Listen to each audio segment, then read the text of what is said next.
Hey guys, Ed here, and I'm making a quick video here to talk about a simple ad targeting strategy or tactic, you can call it. This is if you are running a Facebook ad for the first time in any campaign. This is the strategy to test out the best performing ads and creatives pretty quickly. And the strategy is pretty simple. In one of the previous videos, two different methods of targeting quickly.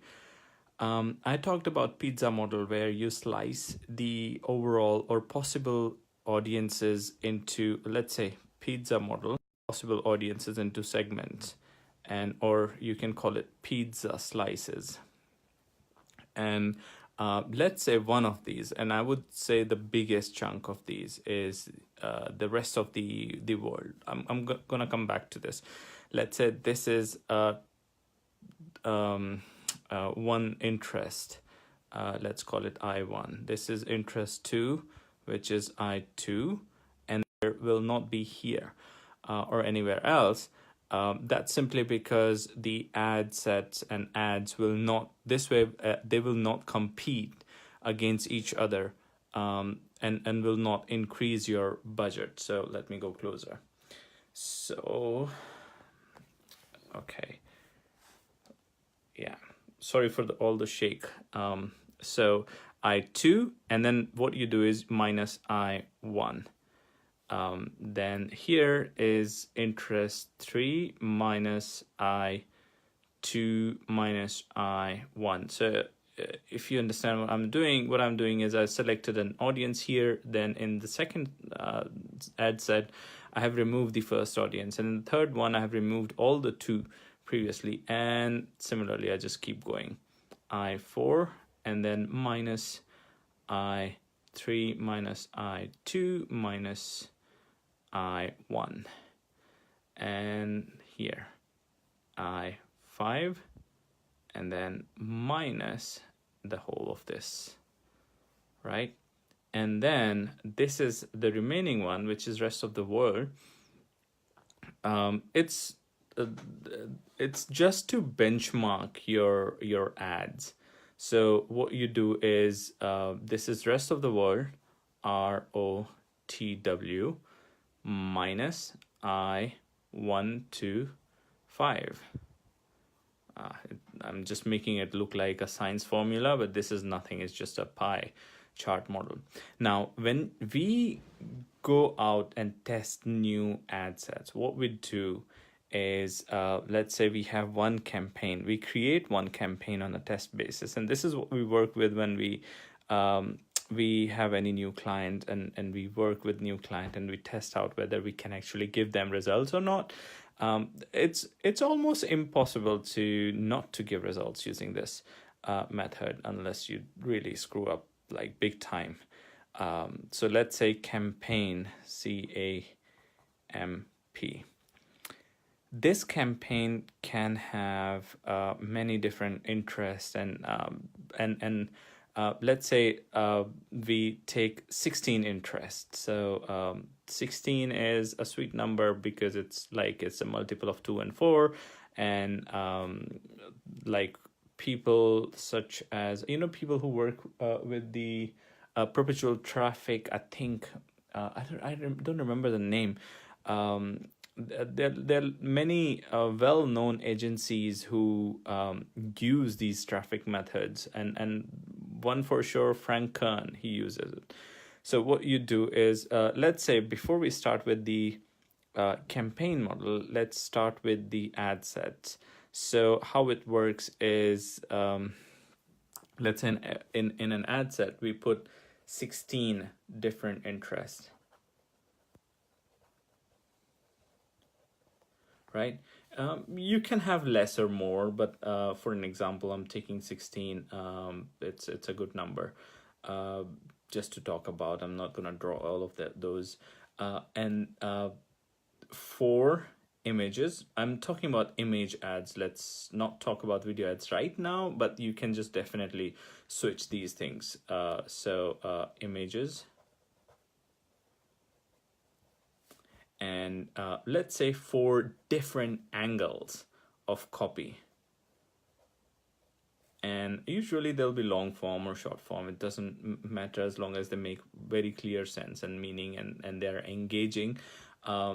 Short form isn't that engaging anymore. I think it's a trend in the market that like people are expecting long form copy, and people are reading and engaging with long form copy. So but here's one thing that people don't realize, a lot of agencies don't realize as well, and I have been working as white label agency and working with different copywriters, is that it's very difficult to find this skill, a skill to put the copy that converts very well, because a lot of people who are pretty good with ads are not that great with the copy side, and including me. I mean, I have partnered with one of the best copywriters I ever knew, to work on these projects, because I was sick and tired of working with other like, you know, part-time copywriters or remote copywriters, or people who were not specialists on these type of things and stuff like that.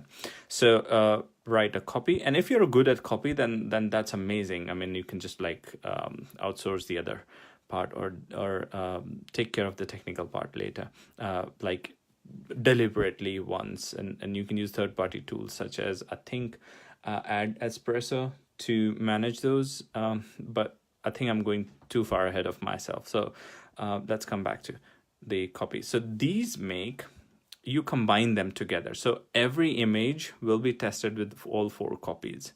Or you can say vice versa as well. Every piece of copy, or every angle, let's say 4 angles, 1, 2, 3, 4. Every one of these angles will be tested against the 4 different images.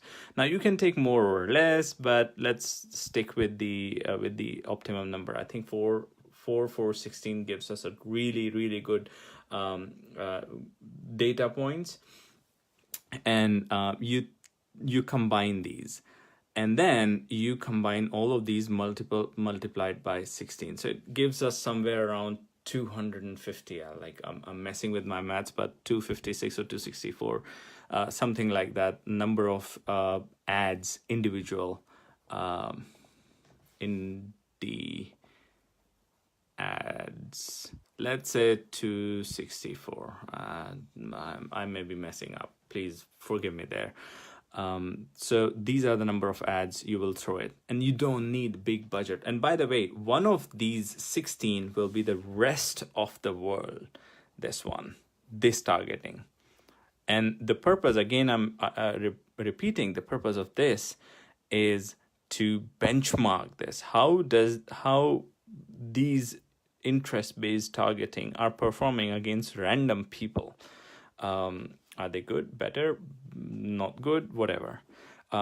So by the way, if you are enjoying this so far, put together a one-on-one workshop, or like one-on-one strategy session about building your own blueprint for your marketing and your strategy, go-to-market. So if you'd like to check it out, go to booksmine.com/blueprint. booksmine.com/blueprint. So, okay, coming back to here. So you throw a couple of, let's say, minimum of 100 to 200, a sweet spot, because we are testing here. So you throw, let's say, $200 a week on these, testing these 264, whatever number it is, variations. And you run this test for 2 weeks. Now, don't fall under the thing that because you can tweak the ads every single day, you're supposed to know. Facebook, I had a call with Facebook guys multiple times. I had a call with Quora team as well. It's the same for all ad platforms. The algorithms need time to digest the food you're throwing at it. So and they recommend minimum of 2 weeks. So let's go with 2 weeks. So 2 weeks time, unless there's some particular ad which is costing you like one click, like $10 per click or something, I mean, then you just switch that off. But other than that, these 2 weeks will give you very, very clear clear winners. Then what you do is you pick those winners and you scale the campaign, or you create a new campaign. It's up to you. Like, you can go either way. So a lot of times, because of how Facebook algorithm works, you will not be, or Facebook algorithm will not let you scale up the budget no matter how much money you throw it at. It's just sometimes it feels like they get stuck. So you may benefit from creating a new campaign with exactly the same audience, exactly the same ad set, but pick the winning ad sets and pick the winning creatives.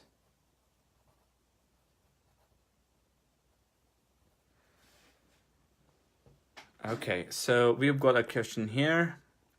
This is to test the audience and copy. Yes, this is correct. So this will help you test the audience and copy. Now, you will never know which image will work, or which interest group will work with which combination of the copy, image, or interest, until you throw some money at Facebook and you see what happens when you do that. That's the only way to judge these. However, if you just imagine, if you're running just one interest, one image, one copy, and it's so easy that it will not perform, or it will be super costly, or it will just, like, you have 1 in 264 chances of success in that case, compared to this one. Now, out of these 264 ads, like, you have huge chances of getting a winner out of this, like, not a winner, a couple of winners. And then you pick those winners and create your new campaign with those winner ads. The winner ads, winner interest, winner combination, or I would say killer combination.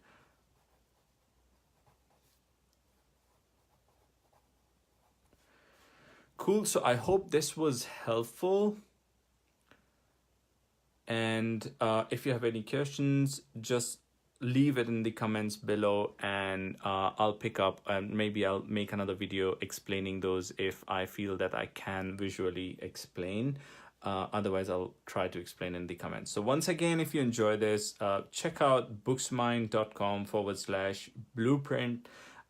That's where I come on one-on-one call with you, and we create your own marketing blueprint. If you're thinking of going into spending money, or if you have to spend money on ads before and you got burned, this is an amazing opportunity for you to sort out all the things that have been confusing you, overwhelming you in your funnel marketing and lead generation strategies. So I'll see you later. Bye.